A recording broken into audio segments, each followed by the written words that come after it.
Hello everyone, आप सभी का मेरे चैनल पर स्वागत है। आज हम लोग डिस्कस करेंगे कि रेंडरिंग में हमें किस किस मटेरियल की आवश्यकता पड़ती है, कौन कौन सा मटेरियल हमें मदद करता है रेंडरिंग करने में, किस टाइप के मटेरियल्स। आई नो कि स्टाइडलर्स यूज़ किए जाते हैं, लेकिन उनके अलावा आप क्या यूज़ कर सकते हैं। स्टाइडलर जो है वो बहुत ही बड़ा प्रोसेस हो जाता है, थोड़ा टाइम प्रोसेस हो जाता है, जो कि टाइम नहीं होता है डिज़ाइनर्स के पास। तो हमें क्या मटेरियल होता है जो उपयोग आता है डिज़ाइनिंग करने में। हालांकि उनका उपयोग यहाँ पर नहीं किया जाता, लेकिन आप क्या उपयोग कर सकते हैं उनके बारे में हम लोग जानते हैं। आइए स्टार्ट करते हैं कि कौन कौन से मटेरियल हमें उपयोग करने चाहिए जब हम रेंडरिंग करते हैं या इलस्ट्रेशन करते हैं।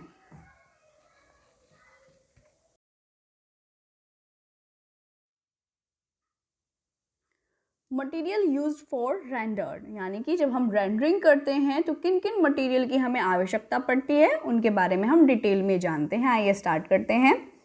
The raw material of fashion design is fabric और textile terms that donate a multiplicity of beautiful yarns, fibres, colours, textures, smart synthetic knits, organic cottons and so on.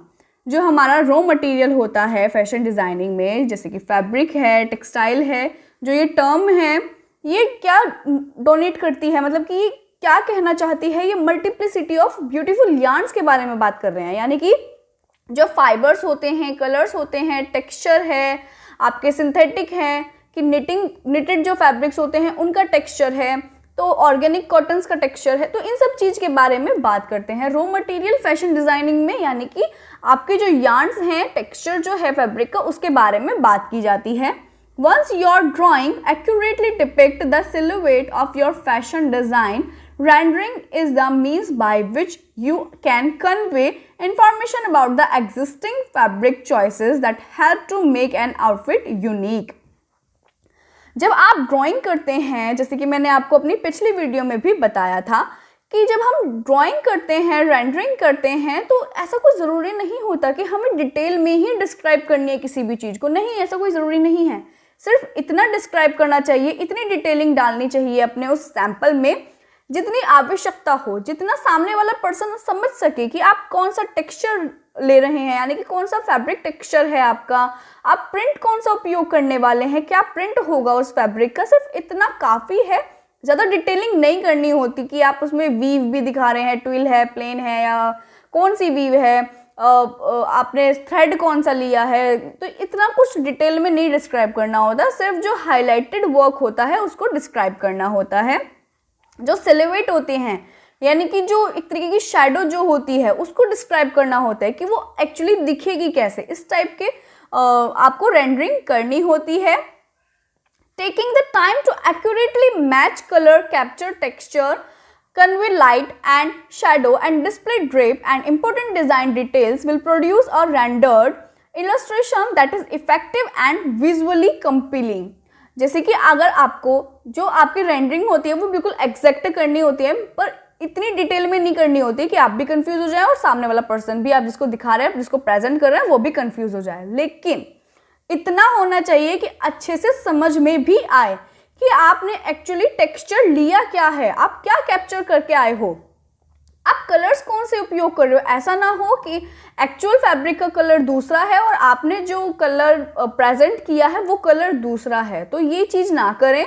और लाइटनिंग जो है, जो लाइट है, shadows हैं, और किस तरीके से आप ड्रेप कर रहे हो अपने गारमेंट को, इन सब चीज़ को लेके आपको अच्छे से प्रेजेंट करने होते हैं इलस्ट्रेशंस में।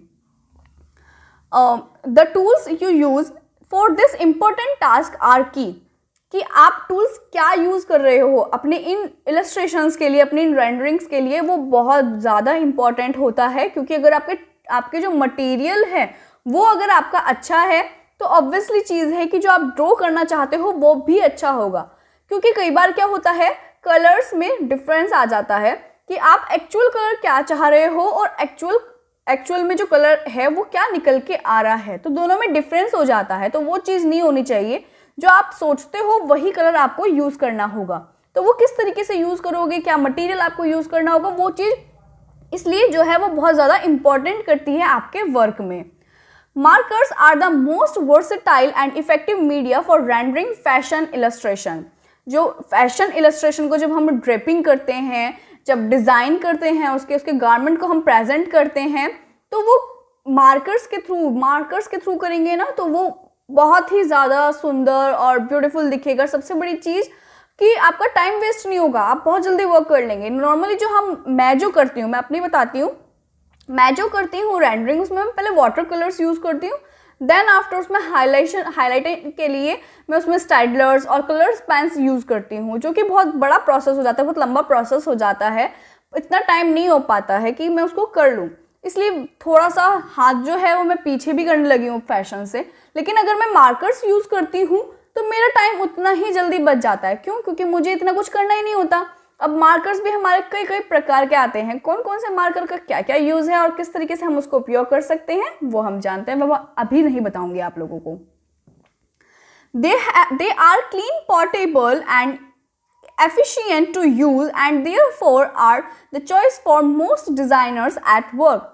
ये काफ़ी क्लीन, पोर्टेबल और एफिशिएंट यूज़ होता है मार्कर का यूज़ करना। जब आप मार्कर फैशन इलस्ट्रेशन के लिए, रेंडरिंग के लिए उपयोग करते हैं तो काफ़ी क्लीन वर्क होता है, बिल्कुल जो आप एग्जैक्ट वर्क चाहते हैं। आपने देखा भी होगा कुछ वीडियोस वगैरह में कि किस तरीके से वो वर्क करते हैं। तो कुछ मार्कर्स होते हैं, उनकी मदद से वो वर्क करते हैं। आप सोचते भी होंगे कि किस तरीके से किया जा रहा है, तो वो इन्हीं टूल्स की मदद से किया जाता है। बहुत ही क्विकली वर्क आपका हो जाता है, बहुत ही क्विकली आप डिज़ाइन कर पाते हैं।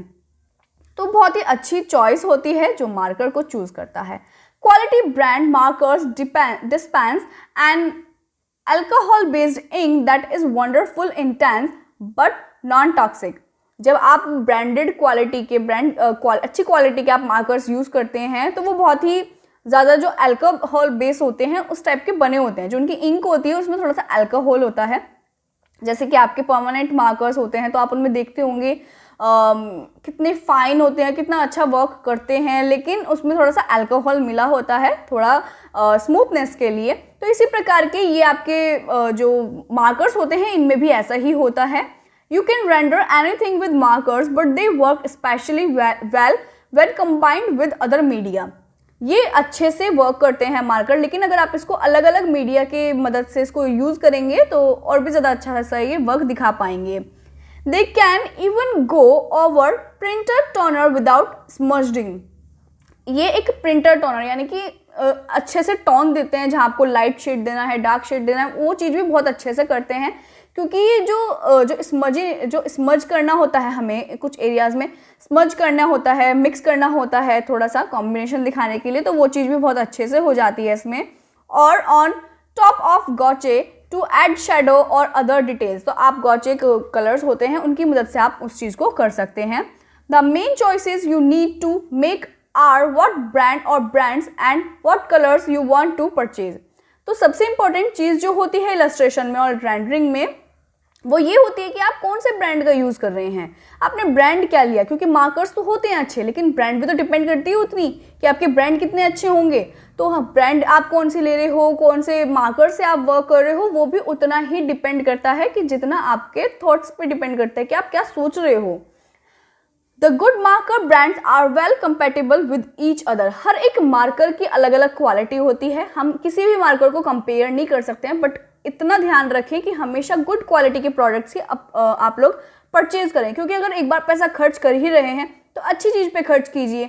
ज़्यादा डिस्टेंस नहीं होता है किसी भी प्रोडक्ट में, लेकिन जब लें तो अच्छे से लें। ये ना हो कि थोड़ा पैसे की वजह से आप मार्कर्स को नॉर्मल क्वालिटी का ले लें और फिर वो आपको वो अच्छा सा लुक भी ना दें। तो अब हम स्टार्ट करते हैं कि हमारे कितने प्रकार के मार्कर्स होते हैं और कितने प्रकार के टूल्स होते हैं और किस तरीके से उनका यूज़ किया जाता है, वो दिखने में कैसे होते हैं। तो marker product line, if you like markers the choice of amazing and versatile products is increasing all the time. Copic, Tria and Prismacolor are all good non-toxic brands. I was using Tria. तो अगर मैं product की बात करूं तो सभी markers बहुत अच्छे होते हैं, अमेजिंग होते हैं, बहुत ही वर्सेटाइल प्रोडक्ट होते हैं। सबसे बड़ी चीज़ की ये हमारे टाइम को बचाते हैं, हमारे टाइम को कंज्यूम करके रखते हैं। कॉपिक, ट्रिया एंड प्रिज्म कलर, ये कुछ इस टाइप के मार्कर्स हैं। कॉपिक, ट्रिया, प्रिज्म कलर, ट्रिया, ये हमारे सब मार्कर्स हैं जो कि बहुत अच्छे हैं, लेकिन मुझे जो अब तक का सबसे बेस्ट लगा वो ट्रिया लगा। वो क्यों लगा वो मैं आपको अभी नहीं बताऊंगी।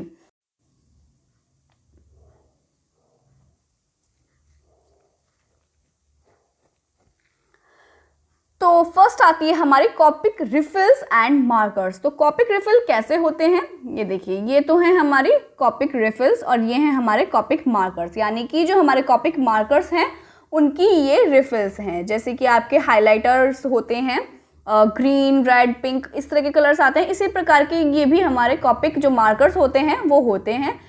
इसकी जो टिप होती है आप जैसे कि देख सकते हैं, थोड़ी सी इस टाइप की इसकी टिप होती है, ताकि ईजिली एक ही फॉर्म में आप इसका उपयोग कर सकें। यानी कि एक स्ट्रेट, उसमें आपको कोई बड़ी जगह फिल करनी है, उस जगह पे इसका उपयोग किया जाता है।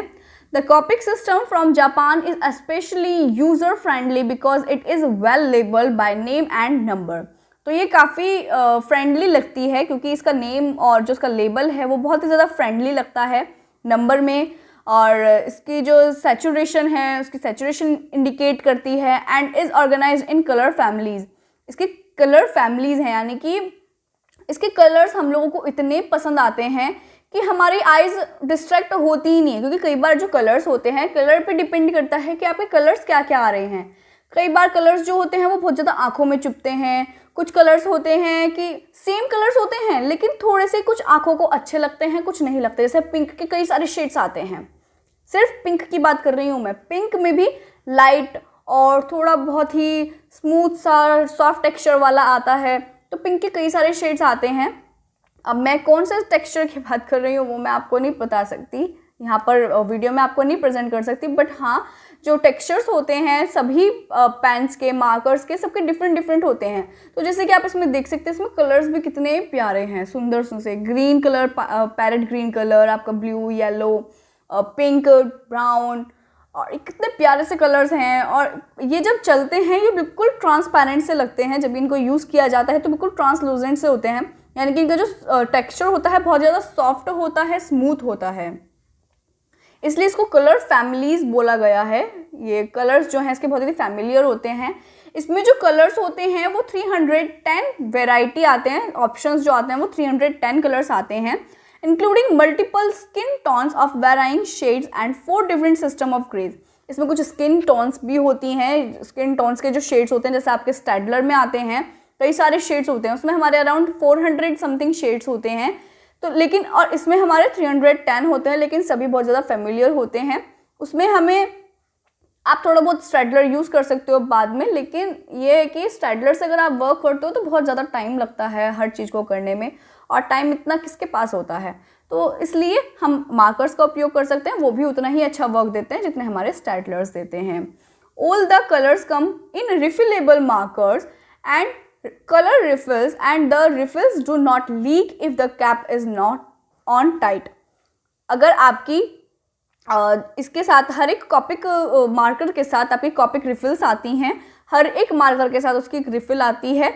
और अगर आपकी जो रिफिल्स होती हैं, अगर आपकी उसकी जो कैप है वो टाइट नहीं है तो उसकी इंक भी लीक नहीं होती है। सबसे अच्छी चीज़ उसमें ये होती है कि उसकी इंक भी लीक नहीं होती है। जैसे कि आप इसमें देख सकते हैं कितनी बारीक टिप है, तो इसमें चांसेस ही नहीं है कि बाहर टपक जाएगा। कई बार क्या होता है, जब हम रिफिल को, जब हमारा जो मार्कर है, पेन है, उसकी जब इंक को भरते हैं तो जो इंक होती है वो बाहर निकल जाती है। सबसे बड़ा बुरी जो चीज़ लगती है मुझे वो यही लगती है।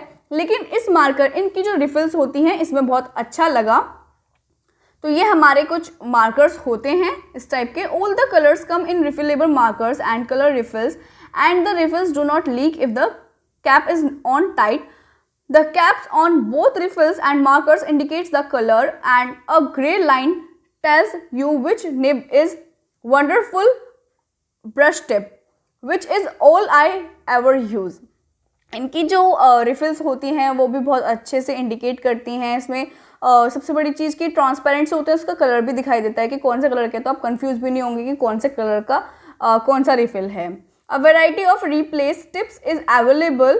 The markers are comfortable to hold and do not deteriorate. Though not inexpensive, they cost less than Tria, which is a comparable brand. जो ट्रिया मार्कर होते हैं उसके मुताबिक अगर हम देखें तो इसके जो रेट होते हैं, इसकी जो अमाउंट होती है वो बहुत ही कम है, चीप है ट्रिया के मुताबिक। तो ये इनएक्सपेंसिव मार्कर्स हैं, तो आप इसका इस्तेमाल कर सकते हैं, इसका यूज़ कर सकते हैं और अच्छे अच्छे से डिज़ाइंस कर सकते हैं। तो आज का जो हमने मार्कर पढ़ा वो आज हम लोग यहीं ख़त्म करते हैं। लेफ़्ट ओवर मार्कर्स हम अपनी नेक्स्ट वीडियो में डिस्कस करेंगे कि कितने और कौन कौन से मार्कर्स हमारे बचते हैं, जिसमें हमारे प्रिज्म कलर, ट्रिया कलर मार्कर्स ये हमारे कुछ बचते हैं, गॉश है एक वो भी बचता है। तो इन सब चीज़ों को हम अपने नेक्स्ट वीडियो में कंटिन्यू करेंगे।